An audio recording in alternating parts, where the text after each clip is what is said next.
So precisely how is it that you are to distinguish market making then from taking on proprietary trading?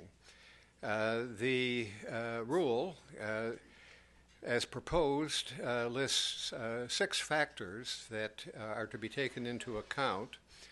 They aren't operationally defined, and there's no indication of their relative importance.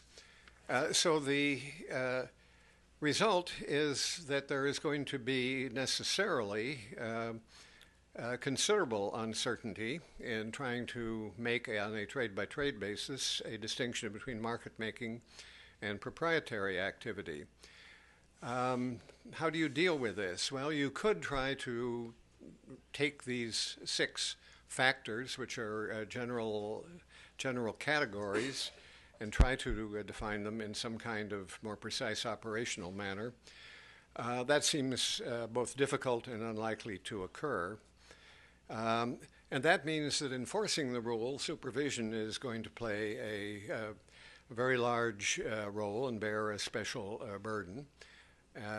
And to try to minimize adverse consequences from undertaking this, which has drawn a lot of opposition not only from the industry but from central bankers abroad and across a wide variety of commentators.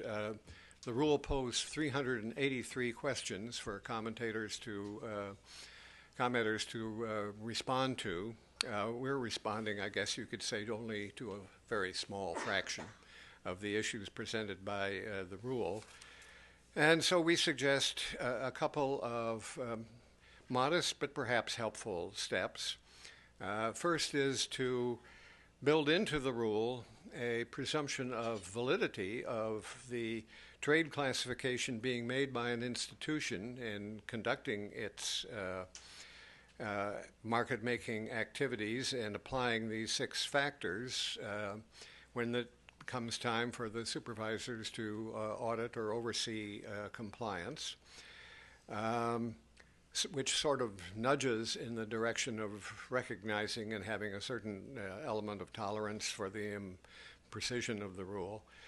And secondly, perhaps it would be useful to clarify the distinction between securities trading and commercial banking simpliciter, which is close to the heart of Paul Volcker. In a stunning development today, he came out in favor of the Volcker rule. And that would be to put security trading activities in a separately capitalized subsidiary.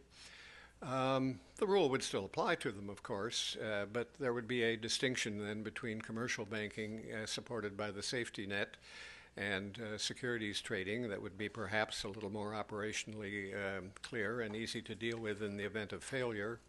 So the end result, we think, we hope, we suggest, might be a simpler rule that would be both easier to comply with and easier to enforce.